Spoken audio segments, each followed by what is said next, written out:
Hey Hedgies, welcome back to the beautiful Myrtle the camper van. My name's Jane Sarche. I'm a food writer, I'm a food blogger, I'm a food photographer, and I guess I can also add food YouTuber to my title now. So before I get on to the rest of the video, I just need to apologise. I promise you every week that I'm going to see you next Wednesday with the next video. Today's Thursday. I missed yesterday's schedule, but I do have a very good reason. I did actually film this recipe yesterday up on Bodmin Moor. It was a beautiful sunny day and I'm gutted that I couldn't share that footage with you. However, yesterday morning I dug out my summer clothes and I put on a top not thinking about it. The top was a little bit low cut, and because I look up at the camera, you're kind of up there in the roof of my camper van, and honestly I couldn't take my eyes off them. And I just couldn't let that go out to YouTube. So, wardrobe malfunction. I do apologise. I've binned that footage. I was too embarrassed to put it out. So, I'm wearing a far more demure outfit today. No cleavage on show. Sorry, boys. Whew, it's got warm in here. Anyway, back to the recipe. So, this recipe uses those things that are shoved at the back of your cupboard, like covered in dust and cobwebs. Assuming that you're meat eaters and assuming that you want to do a meaty breakfast hash, then you're going to need a meat. So you could choose something like the good old camping favourite spam.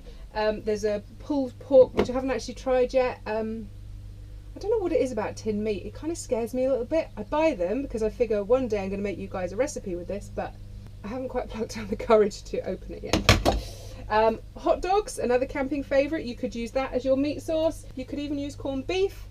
Anything like that. If you've got any tins of meat in the back of your cupboard, then this is the time to get them out, dust them off and use them in this breakfast hash. Now you're also going to need a can of potatoes. This one is 540 gram size, and I don't know if you're anything like me, then the only time you'd ever eat tinned potatoes is when you're camping. I've never ever eaten them in my kitchen or anybody else's kitchen for that matter, but when I'm camping they're really handy because there's no washing, there's no scrubbing, there's no peeling, there's no pre-boiling. They're cooked. You could like open that can and just eat them straight from the can. Although that'd be gross, don't do that. I'm also going to assume that you can get a hold of an onion and maybe a pepper. And that's that. Let's cook. Fire! One day this gas bottle's going to run out mid-filming. I just know it. So I really need to buy a replacement gas canister. So, preheat your pan. So let's start out with some oil. I'm actually using butter today. Get that sizzling and a melter in. Now, when you open your tin of potatoes, you need to drain them. You need to get all that water out. And ideally, you then need to blot them dry either with a tea towel or some sheets of kitchen roll. You want them to be as dry as they possibly can. In a perfect world, your potatoes are going to get a little bit crispy. And because tinned potatoes are in water, that's like, So get them as dry as possible. What would be better than tinned is if you're using yesterday's leftover boiled potatoes. However, we're doing a store cupboard special, so you get what you're given. Chuck them into your butter. Oh, and I've bought a new camera, how exciting. Tomorrow, Johnny and I are off on an adventure for the weekend. Although I'm going to be bringing you a camper van recipe from this event, I'm also going to be vlogging the event. I've never done a vlog before. I'm a little bit excited. I'm a little bit terrified. Like, I'm used to talking to you guys in the privacy of Myrtle. Like being out in public and doing this, or should I say doing this, that's kind of scary, right?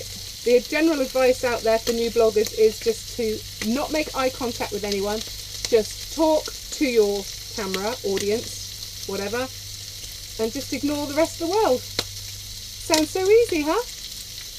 Now, as always, if you're in a hurry, or your gas is low, then you don't have to wait until your potatoes are crispy. It's just that's how I prefer them. So the potatoes in the tin, they're already cooked. All you need to do is heat them through. So at this point, you could actually crack on with the rest of the recipe. But I'm going to hang on in there. I'm going to get my van covered in grease because I'd like some little nice crispy golden bits on there. So while we're waiting for these to crisp up, you can sprinkle with a little bit of sea salt, a little bit of black pepper, and I'm also going to add some herbage. I'm actually going to use some oregano, but at this point you could omit this. You could use any dried herb. You could use any spice actually, or we could do a spicy version of this, that'd be nice. If you had any barbecue rub or steak seasoning, anything like that, any of those things would work really, really well with this recipe.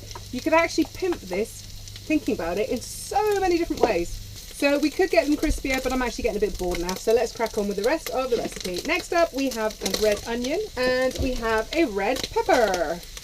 Now is a good time to add your meat. Now, even though I showed you all those cans of meat, I actually had some pulled pork left over from the Sunday roast that I need to use up. So I'm actually using that. However, store cupboard special, use whatever meat you've got on hand. Okay, at this point I'm going to add the rest of my butter, and I probably put about 2 level tablespoons in altogether, because now we want to make 2 little wells in the mixture. And then we're going to crack our eggs into that. And now, just turn that heat down just a smidge. You just want those eggs to fully cook through now. And the reason I've added that extra little bit of butter is that it's all going to start to caramelise and even slightly burn on the bottom, which in my world is a good thing. If you don't like that, then you can scramble your eggs up and eat. That's not a problem. But I'm just going to let it sit for about 5 or 6 minutes till the eggs are fully cooked. And then there's going to be a delicious, slightly burnt crust on the bottom.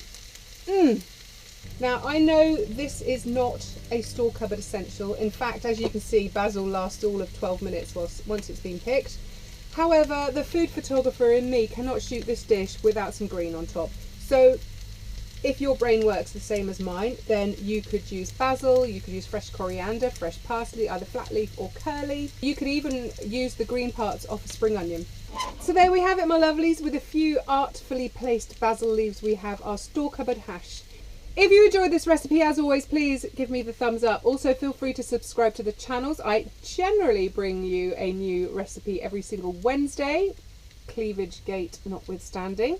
And feel free to drop a request in the comment box below if there's a recipe that you'd like me to come up with to make your camping life even tastier. Until next week, friends, have a brilliant week and happy camping. Mwah!